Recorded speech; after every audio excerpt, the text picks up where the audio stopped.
So good morning guys. तो चलिए start करते हैं आज के यानी कि 6 सितंबर के इंपॉर्टेंट करंट अफेयर्स को।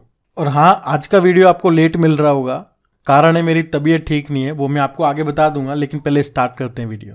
तो इस प्रश्न में पूछ रहे हैं, अभी हाल ही में भारत ने विश्व के पहले AI संचालित एंटी ड्रोन सिस्टम को लॉन्च किया है, उसका नाम बताइए। तो आंसर होगा इंद्रजाल। तो हैदराबाद की एक रोबोटिक्स कंपनी है जिसका नाम है ग्रीन रोबोटिक्स, जिसने AI द्वारा संचालित एक एंटी ड्रोन सिस्टम को डेवलप किया है जिसका नाम इंद्रजाल है। ये इंद्रजाल सिस्टम भारत में अपनी तरह का पहला सिस्टम है जिसे न्यूक्लियर प्लांट्स को या फिर पूरे शहर को ड्रोन खतरों से बचाने के लिए बनाया गया है। मतलब ये कैसे काम करेगा, जैसे कि किसी पर्टिकुलर एरिया पे या कुछ भी हो सकता है वो एरिया, जैसे हमने कहा कि वो प्लांट हो गया, न्यूक्लियर पावर प्लांट हो गया, या कोई एक शहर हो गया, या कोई बिल्डिंग हो गई, वहाँ पे आपने ये इंद्रजाल सिस्टम को ऑन कर दिया तो वहाँ पे कोई बाहरी ड्रोन अंदर एंटर नहीं कर पाएगा जासूसी के लिए या बम वगैरह गिराने के लिए। आप ड्रोन को किसी भी तरह से दुश्मन इस्तेमाल कर सकता है। तो जैसे ही वो उस एरिया में एंटर होने लगेगा वो वहीं पे डिफ्यूज़ हो जाएगा, ब्लास्ट हो जाएगा। और इस इंद्रजाल की रेंज कितनी है? 4000 किलोमीटर स्क्वायर की इसकी रेंज है। मतलब एक इंद्रजाल सिस्टम को अगर हम एक्टिव करते हैं तो वो इतने एरिया को कवर करेगा। और देखो, ड्रोन से आपको कुछ इंपॉर्टेंट पॉइंट्स में रिवाइज कर रहा हूँ।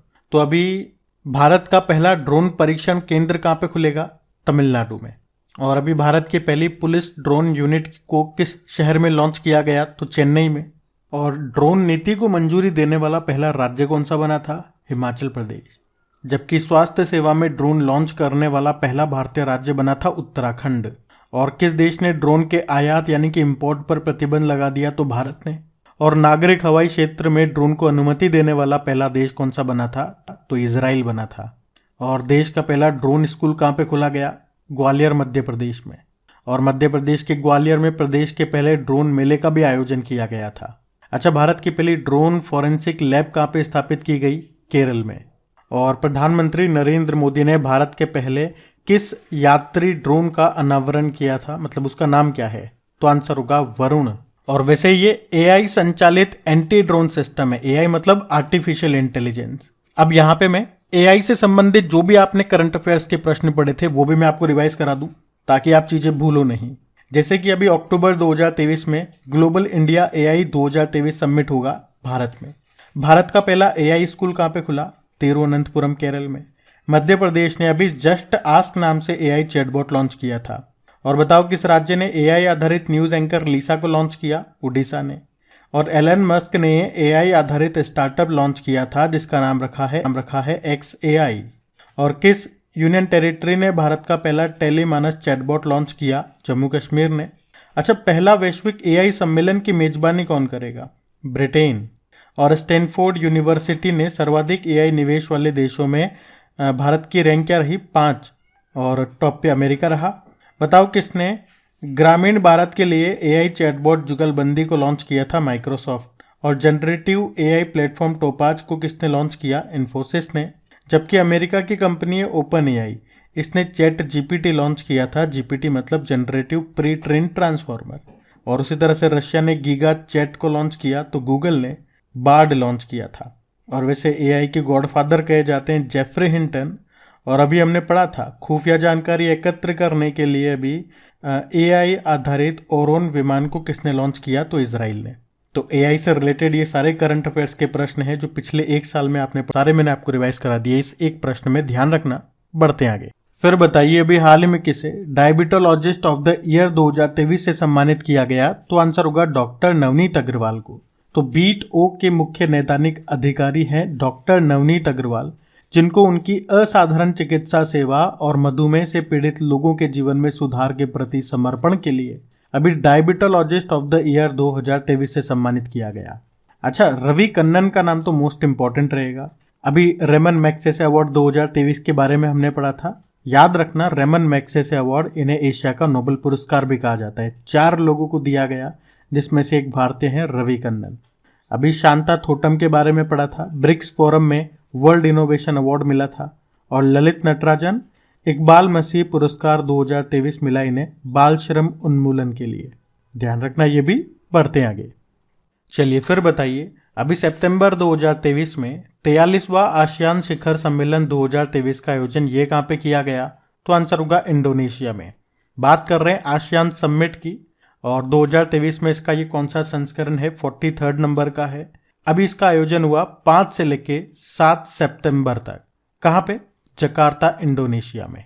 अच्छा, यहाँ पे अभी मैं सारे इंपॉर्टेंट ऑर्गेनाइजेशन और उनके इस साल होने वाले समिट के बारे में आपको रिवाइज कराऊंगा, लेकिन उससे पहले आसियान के बारे में बात करते हैं।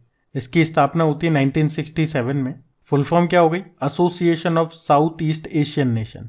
तो ये दक्षिण पूर्व एशिया में 10 सदस्य देशों का एक राजनीतिक और आर्थिक संघ है। वैसे तो अभी इसका 11वां नया सदस्य बन गया है। कौन सा? Timor Leste. हेडक्वार्टर इसका इंडोनेशिया जकार्ता में ही है। और इस साल आपको बता दूं, 5वां आसियान भारत व्यापार सम्मेलन जो हुआ था वो कोलालमपुर में हुआ था। और इसी साल आसियान भारत समुद्री अभ्यास भी हुआ था, वो सिंगापुर में हुआ था। और अभी ये 43 नंबर का आसियान समिट हुआ इंडोनेशिया में। देखो, G20 समिट की बात करें तो 2022 में इसकी अध्यक्षता इंडोनेशिया के पास थी। 2023 में इसकी अध्यक्षता भारत कर रहा है और 2024 में इसकी अध्यक्षता ब्राजील करेगा। और इस साल शंघाई कोऑपरेशन ऑर्गेनाइजेशन की अध्यक्षता ये भी भारत कर रहा है। और ब्रिक्स की बात कर रहे तो ब्रिक्स की अध्यक्षता साउथ अफ्रीका कर रहा है। अभी G7 समिट हुई थी 49 नंबर की। कहाँ पे? जापान में हुई थी। और अभी जापान में ही क्वाड समिट का आयोजन भी हुआ था। और 2024 में अगले साल क्वाड समिट को होस्ट कर रहा है भारत। एक बिम्स्टेक भी याद रखना, 2023 में बिम्स्टेक की अध्यक्षता ये किस देश के पास है? तो थाईलैंड के पास है। तो ये सारे पॉइंट्स भी आप ध्यान रखना। बढ़ते हैं आगे। और हाँ गाइज, वीडियो मैं जानता हूँ आज लेट ज़रूर हो गया है, लेकिन प्लीज़ इसे लाइक और शेयर ज़रूर कीजिएगा। और लेट क्यों हो गए? मैंने आपको बताया था गले में मेरे को टॉन्सिल हो रहे थे, जिसके कारण 4-5 दिन से न कुछ खा पा रहा हूँ न पी पा रहा हूँ। तो मैं पुरानी जो मेरे छाले की मेडिसिन थी वो खा रहा था, लेकिन उससे आराम नहीं आया और पेन बहुत ज़्यादा हो गया कि उस पेन के कारण मुझे फीवर हो गया और मेरे कान तक दर्द करने लग गए। तो जब कल डॉक्टर के पास गया तो उन्होंने कहा ये तो बहुत ज़्यादा टॉन्सिल हो रहे हैं, इसमें पस जम रहा है। तो उन्होंने कुछ टैबलेट्स दिए और दिन के 3 इंजेक्शन लिख दिए, जो कि 3 दिनों तक लगेंगे, यानी कि 9 इंजेक्शन। तो हाथ पे आप देख सकते हैं कैनुला लगा दी गई। और मैंने आपको बताया यहाँ पे सारा काम मुझे ही करना पड़ता है। कंटेंट भी तैयार करना है, टाइप भी करना है, रिकॉर्डिंग भी करनी है, तो एडिटिंग भी करनी है। अब कैनुला के कारण टाइप भी धीरे धीरे हो रहा है और कल दर्द के कारण पूरे टाइम में सो नहीं पाया, तो मतलब पूरा सिस्टम खराब हो गया कल का। इसीलिए वीडियो आज आपको देरी से मिल रहा है। वैसे आज सुबह मुझे 7 बजे निकलना था वापस इंजेक्शन लगाने के लिए, लेकिन अब ये आपका रिकॉर्ड करके फिर इंजेक्शन लगाने जाऊंगा, क्योंकि 8-8 घंटे के गैप में लगाना है मुझे। तो बस यही कारण है कि वीडियो आज अपलोड होने में लेट हुआ। वैसे भी 1 आध दिन से ऐसी कंडीशन है कि मैं वीडियो तो बना नहीं सकता था, लेकिन ये बना रहा हूँ, ये मेरे लिए बड़ी बात है। तो इसे सपोर्ट ज़रूर करना ताकि मुझे भी थोड़ा सा मोटिवेशन मिले। खैर, अभी बढ़ते हैं आगे। फिर बताइए, अभी हाल ही में भारत की अग्रणी नवीकरणीय ऊर्जा कंपनी सात्विक सोलर ने कंपनी के ब्रांड एम्बेसडर के रूप में अभी किसे नियुक्त किया? तो आंसर होगा रविंद्र जडेजा को। तो सात्विक सोलर ये भारत की नवीकरणीय ऊर्जा कंपनी है जो प्रीमियम क्वालिटी वाले सोलर मॉड्यूल बनाती है। और अभी इसी कंपनी ने रविंद्र जडेजा को अपना ब्रांड एम्बेसडर बनाया है। अच्छा, अभी आपको याद होगा महेंद्र सिंह धोनी स्वराज ट्रैक्टर्स के ब्रांड एम्बेसडर बनाए गए और चुनाव आयोग ने अभी नेशनल आइकॉन बनाया सचिन तेंदुलकर को। और बीपीसीएल के ब्रांड एम्बेसडर बने राहुल द्रविड़। एक इन्फोसिस कंपनी के अभी 2 टेनिस प्लेयर ब्रांड एम्बेसडर बने थे, वो जरूर याद रखना। एक तो ईगा स्वेटेक बनी है जो कि पोलैंड की है, और राफेल नडाल हैं जो कि स्पेन के टेनिस प्लेयर हैं। और अभी 5वां जो विश्व कॉफी सम्मेलन है वो पहली बार भारत में होगा, बेंगलुरु में। और उसके ब्रांड एम्बेसडर कौन बनाए गए? रोहन बोपन्ना, जिनका संबंध भी टेनिस से है। वैसे अभी आईसीसी वर्ल्ड कप 2023 भारत में होंगे ना, उसके ब्रांड एम्बेसडर कौन बनाए गए? शाहरुख खान बनाए गए। और अभी सचिन तेंदुलकर की बात करी हमने, अभी महाराष्ट्र सरकार ने इनको मौखिक स्वच्छता अभियान के लिए स्माइल एम्बेसडर बनाया था। और सेवलॉन इंडिया ने दुनिया का पहला हैंड एम्बेसडर बनाया था सचिन तेंदुलकर को। ये पॉइंट्स भी ध्यान रखना। बढ़ते हैं आगे। फिर बताइए, अभी हाल ही में किस राज्य ने संबल योजना शुरू की? तो आंसर होगा हिमाचल प्रदेश। तो अभी हिमाचल प्रदेश के जो मुख्यमंत्री हैं सुखविंदर सिंह सुक्खू, अभी इन्होंने हमीरपुर जिले के नादौन विधानसभा क्षेत्र से ये संबल योजना को शुरू किया है। इस योजना का उद्देश्य क्या है? दिव्यांग बच्चों को सशक्त बनाना, जिसमें उन्हें सहायता उपकरण बांटे जाएंगे। अब बात हिमाचल प्रदेश की है तो ये रहा मैप में एचपी। देखो, हिमाचल प्रदेश की 2 कैपिटल हो गई, समर कैपिटल शिमला हो गई और विंटर कैपिटल धर्मशाला हो गई। मुख्यमंत्री आपने कहा सुखविंदर सिंह सुक्खू हैं, तो गवर्नर कौन है? शिव प्रताप शुक्ला, ये नए बने थे। वैसे अभी हिमाचल प्रदेश ने सशक्त महिला ऋण योजना शुरू की थी, मुख्यमंत्री विद्यार्थी प्रोत्साहन योजना शुरू की थी, इंदिरा गांधी महिला सम्मान निधि योजना शुरू की थी, नारी को नमन योजना यहाँ पे शुरू हुई थी, सिंगल यूज प्लास्टिक बायबैक योजना यहाँ पे शुरू हुई थी, और ड्रोन नीति को मंजूरी देने वाला पहला राज्य हिमाचल प्रदेश है। ई कैबिनेट प्रणाली को लागू करने वाला पहला राज्य हिमाचल प्रदेश है। अभी संजीवनी परियोजना यहाँ पे शुरू हुई थी, और स्वतंत्र भारत के पहले मतदाता थे श्याम शरण नेगी, उनका निधन हो गया, वे हिमाचल प्रदेश से ही थे। और देश का पहला एलपीजी सक्षम और धूम्रपान मुक्त राज्य ये हिमाचल प्रदेश बना। और रोहतांग टनल, जिसका नाम अटल जी के नाम पे कर दिया गया, 9.02 किलोमीटर इसकी लंबाई है, वो यहीं पर है। तो ध्यान रखना, ये पॉइंट्स बढ़ते हैं आगे। चलिए फिर बताइए अभी किसे doctor VG Patel memorial award 2023 से सम्मानित किया गया? तो आंसर होगा सत्यजीत मजूमदार को। तो Tata institute of social sciences के school of management and labour studies के डीन हैं सत्यजीत मजूमदार, जिनको भी उद्यमिता को बढ़ावा देने में उनके योगदान के लिए doctor VG Patel memorial award 2023 से सम्मानित किया गया। ये जो डॉक्टर वीजी पटेल थे, जिनके नाम पे ये पुरस्कार दिया जाता है, उन्हें भारत पे उद्यमिता आंदोलन का जनक माना जाता है। और अभी ये पुरस्कार दिया गया सत्यजीत मजूमदार को, ये नाम याद रखना। बाकी अभी अरुंधति रॉय लेखिका हैं ये, उन्हें अभी उनके उपन्यास आज़ादी के लिए 45वां यूरोपियन निबंध पुरस्कार मिला था। उसी तरह से सलमान रुश्दी, और इनके अभी लेटेस्ट बुक आई थी विक्ट्री सिटी, और अभी इनको जर्मन शांति पुरस्कार भी मिला। और डॉक्टर नित्या अब्राहिम यंग यूरोलॉजिस्ट पुरस्कार इनको मिला था। तो ये नाम भी न्यूज़ में थे, इनको भी ध्यान रखना। बढ़ते हैं आगे। चलिए फिर बताइए अभी हाल ही में साक्षरता सप्ताह ये कब मनाया गया? तो आंसर होगा 1 से लेकर 8 सितंबर तक। तो अभी शिक्षा मंत्रालय ये नव भारत साक्षरता कार्यक्रम के बारे में जागरूकता बढ़ाने के लिए 1 से लेकर 8 सितंबर 2023 तक साक्षरता सप्ताह के रूप में मना रहा है। और इस साक्षरता सप्ताह को मनाने का लक्ष्य है भारत में पूर्ण साक्षरता प्राप्त करने के लिए बड़े पैमाने पर भागीदारी को प्रोत्साहित करना और सभी नागरिकों के बीच जिम्मेदारी की भावना को जागरूक करना। बाकी आप जानते हो अंतर्राष्ट्रीय साक्षरता दिवस ये मनाते हैं हम 8 सितंबर को। और सबसे ज़्यादा साक्षरता ये किस राज्य की है? केरल की है। कितनी है? 94%। और सबसे कम है बिहार की 61.8%। आप जानते हो भारत का पहला कार्यात्मक रूप से साक्षर जिला कौन सा है? ये मध्य प्रदेश का मंडला जिला। और पूछे कि भारत का पहला संविधान साक्षर जिला ये कौन सा है? तो केरल का कोल्लम जिला है। ये पॉइंट भी ध्यान रखना। और साक्षरता सप्ताह कब से कब तक? 1 से लेके 8 सितंबर तक। और पोषण सप्ताह पूछे तो 1 से लेके 7 सितंबर तक। फिर बताइए अभी हाल ही में केंद्रीय शिक्षा मंत्री धर्मेंद्र प्रधान ने किसे डीम्ड यूनिवर्सिटी का दर्जा प्रदान किया? तो आंसर होगा एनसीईआरटी। तो हमारे जो शिक्षा मंत्री हैं धर्मेंद्र प्रधान, अभी इन्होंने 1 सितंबर 2023 को एनसीईआरटी को डीम्ड यूनिवर्सिटी का दर्जा दिया है। अब इससे होगा क्या? तो अब इससे एनसीईआरटी आपको बैचलर, मास्टर और डॉक्टर वाली डिग्री प्रदान कर सकेगा। एनसीईआरटी ये काफ़ी न्यूज़ में है, इससे रिलेटेड जो भी पॉइंट्स रहे मैं आपको रिवाइज कराऊंगा यहाँ पे। पहले इसकी फुल फॉर्म क्या होती है? National council of educational research and training. और इसकी स्थापना होती है 1961 में। हेडक्वार्टर नई दिल्ली में है और अध्यक्ष हैं दिनेश प्रसाद सकलानी। अच्छा, एनसीईआरटी का ये लोगो आपने ज़रूर देखा होगा, आपकी किताबों में भी होगा। एनसीईआरटी जब आपने पढ़ी होंगी तो इस लोगो में ये क्या है? तो ये 3 हंस हैं जो किसके प्रतीक हैं? एजुकेशन, रिसर्च एंड ट्रेनिंग के।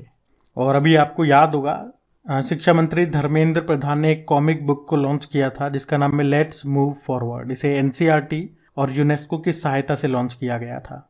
अभी एनसीईआरटी ने पाठ्यपुस्तक संशोधन क्लास 3 से लेकर 12वीं के लिए किसकी अध्यक्षता में 19 सदस्यीय पैनल का गठन किया? तो आंसर होगा महेश चंद्र पंत।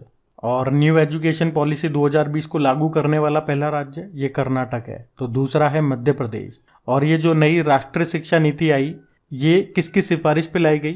कस्तूरी रंगन समिति। ध्यान रखना ये। बढ़ते हैं आगे। फिर बताओ अभी किस राज्य ने महिलाओं के लिए सरकारी नौकरियों में आरक्षण बढ़ाकर 35% करने की घोषणा की है? तो आंसर होगा मध्य प्रदेश। तो मध्य प्रदेश के मुख्यमंत्री शिवराज सिंह चौहान ने सरकारी नौकरियों में महिलाओं के लिए 35% आरक्षण की घोषणा की है, जो अभी तक 30% था। और ये आरक्षण शिक्षकों की भर्ती में, टीचर भर्ती में 50% होगा। और इसके अलावा मैंने आपको बताया अभी यहाँ पे जो लाडली बहना योजना चलती है उसमें महिलाओं को दी जाने वाली वित्तीय सहायता को 1,000 रुपये से बढ़ा के 1,250 रुपये कर दिया गया। बात यहाँ पे एमपी की है तो ये रहा मैप में एमपी। देखो कैपिटल भोपाल हो गई। भारत का पहला ई वेस्ट क्लिनिक भोपाल में मिलेगा। मुख्यमंत्री हैं शिवराज सिंह चौहान और गवर्नर कौन है? मंगूभाई छगनभाई पटेल। अभी नेशनल स्मार्ट सिटी अवार्ड 2022 की घोषणा हुई थी। उसमें शहरों की लिस्ट में इंदौर टॉप पे है तो राज्यों की लिस्ट में मध्य प्रदेश टॉप पे है। और उसी तरह भी स्वच्छ वायु सर्वेक्षण 2023 में 10 लाख से ज़्यादा आबादी वाले शहरों में इंदौर टॉप पे रहा। और अभी प्रेसिडेंट द्रौपदी मुर्मू जी ने भोपाल में उत्कर्ष और उन्मेषा उत्सव शुरू किया था। सबसे ज़्यादा टाइगर मध्य प्रदेश में है इसलिए इसे टाइगर स्टेट कहते हैं। लेकिन है कितने? अभी जो नया डेटा आया उसके अनुसार 785 है। और अभी मध्य प्रदेश ने यूनाइटेड नेशन पॉपुलेशन फंड की सहायता से जस्ट आस्क नाम से एआई चैटबॉट लॉन्च किया। भारत का पहला जियोलॉजिकल पार्क बनेगा मध्य प्रदेश के जबलपुर में। और अभी मोदी जी ने राष्ट्रीय सिकल सेल एनीमिया उन्मूलन मिशन शुरू किया था मध्य प्रदेश के शहडोल से। और इसको खत्म करने का एनीमिया को, ये सिकल सेल एनीमिया को खत्म करने का लक्ष्य कब का है भारत का? 2047। ये भी ध्यान रखना। वैसे मध्य प्रदेश का 53वां जिला बना था मऊगंज, रीवा जिले से अलग होकर के। और 54वां बनेगा कौन सा? नागदा बनेगा उज्जैन से अलग होकर के। तो ये पॉइंट्स ध्यान रखना। बढ़ते हैं आगे। फिर बताइए अभी 850 गोल करने वाले दुनिया के पहले फुटबॉलर कौन बन गए? तो आंसर होगा क्रिस्टियानो रोनाल्डो। तो पुर्तगाल के फुटबॉल प्लेयर है क्रिस्टियानो रोनाल्डो। और अभी 850 गोल कर दिए हैं उन्होंने। और ऐसा करने वाले वो विश्व के पहले फुटबॉलर बन गए। वैसे दूसरे स्थान पे सबसे ज़्यादा गोल करने के मामले में लियोनेल मेसी हैं। वो अर्जेंटीना के हैं। उनके नाम 818 गोल हैं। और ये क्रिस्टियानो रोनाल्डो किस फुटबॉल क्लब के लिए खेलते हैं? क्योंकि अभी इन्होंने अपना क्लब चेंज कर लिया था।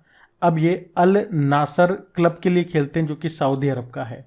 और पूछे कि सर्वाधिक अंतर्राष्ट्रीय गोल करने वाले फुटबॉल प्लेयर, तो वो भी क्रिस्टियानो रोनाल्डो है। और वीडियो के लास्ट में जो हम फटाफट सीरीज में अभी केंद्र सरकार की योजनाओं का रिवीजन कर रहे हैं 2014 से, तो जैसा कि मैंने आपको अपनी अभी स्थिति बताई है उससे एक आध दिन हम इसमें गैप लेंगे। फिर 2-3 बार जैसे ही मैं रिकवर होता हूँ फिर से हम उससे स्टार्ट कर देंगे। लेकिन कल के करंट अफेयर्स का मैं आपको रिवीजन जरूर करा देता हूँ। तो बताओ डूरंड कप का खिताब किसने जीता? मोहन बागान। किस रेलवे जोन ने पीएमआई दक्षिण एशिया पुरस्कार 2023 जीता? पूर्वोत्तर सीमांत रेलवे। अंतर्राष्ट्रीय चैरिटी दिवस मनाया गया 5 सितंबर। और एन वल्लारमथी का निधन हो गया। वे किस लिए जानी जाती थी? देखो ऑप्शन में इसरो की वैज्ञानिक भी आंसर हो सकता है, या हमने दिया इसरो मिशन लॉन्च करने के पीछे की जो आवाज़ आती है उनके रूप में ये जाने जाती थी। फिर पूछा भारत की पहली गोरिल्ला ग्लास मैन्युफैक्चरिंग फैसिलिटी कहाँ स्थापित की जाएगी? तेलंगाना में। और वर्ल्ड वेटलिफ्टिंग चैंपियनशिप 2023 की मेजबानी कौन सा देश कर रहा है? सऊदी अरब। मैक्स वर्स्टपन ने लगातार 10 फार्मूला 1 रेस जीत के किसका रिकॉर्ड तोड़ दिया? Sebastian Vettel. किसने नई दिल्ली में महात्मा गांधी जी की प्रतिमा का अनावरण किया? द्रौपदी मुर्मू। आकाशवाणी और समाचार सेवा प्रभाग की प्रधान महानिदेशक कौन बनी है? तो वसुधा गुप्ता। मिसेज यूनिवर्स इंडिया 2023 का किताब किसने जीता? मधुरी पटेल ने। और एक बार फिर याद दिला दूं, वीडियो को अभी भी आपने लाइक नहीं किया तो लाइक कर देना यारो। और शेयर ज़रूर करना अपने दोस्तों के साथ में, या जो भी आपका स्टडी ग्रुप होता है व्हाट्सएप पे, टेलीग्राम पे कर देना प्लीज़। और चलो कल का होमवर्क प्रश्न देखते हैं और सेशन एंड करते हैं। तो कल पूछा था कि मुख्यमंत्री आवास या भूमि अधिकार योजना को शुरू किया किस राज्य ने? तो आंसर होगा मध्य प्रदेश। आप सभी ने प्रश्न का बिल्कुल सही उत्तर दिया। अब ये रहा आज का आपका होमवर्क प्रश्न।